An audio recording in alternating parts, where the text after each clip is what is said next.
Hey y'all, here's a little tutorial on some pretty chill exercise that I've been doing with my newer Tai Chi students that seems to be helping them with hip flexibility and understanding the rotational concepts and weight shifting in Tai Chi.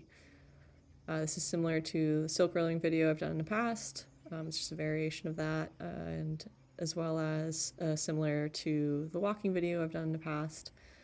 We're just stationary here.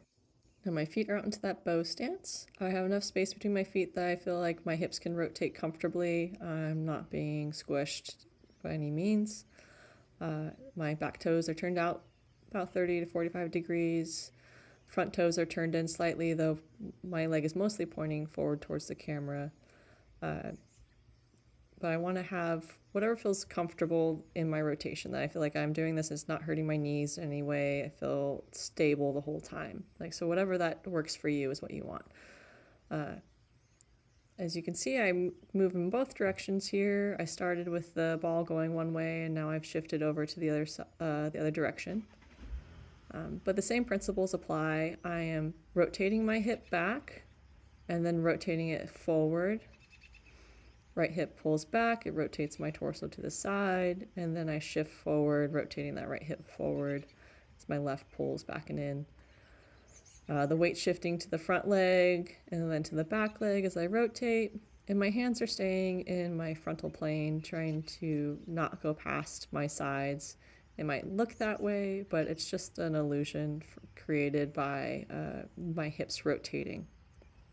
And I just switched sides. Again, bow stance, just want to feel comfortable enough that my knees feel safe. You'll see my knee kind of bend in here. I do this a lot, so my knee is strong enough to allow me to kind of move in a slight side-to-side direction, even though it's mostly a hinge. If you're finding any pain in the knee, my suggestion is to turn in those front toes more and to not rotate quite as much. This is a strength building exercise for the knee, but if we're doing excessive side-to-side movement when our knees aren't accustomed to it, it can be too much. And again, I just switch sides. I'm imagining holding a ball here. This is usually the easiest way to do it. If you've seen my silk rolling video, I hope I did, talked about how the first step is kind of holding the ball and keeping everything a little bit more contained as we get the feel. And then you can be more free with the hands as you progress.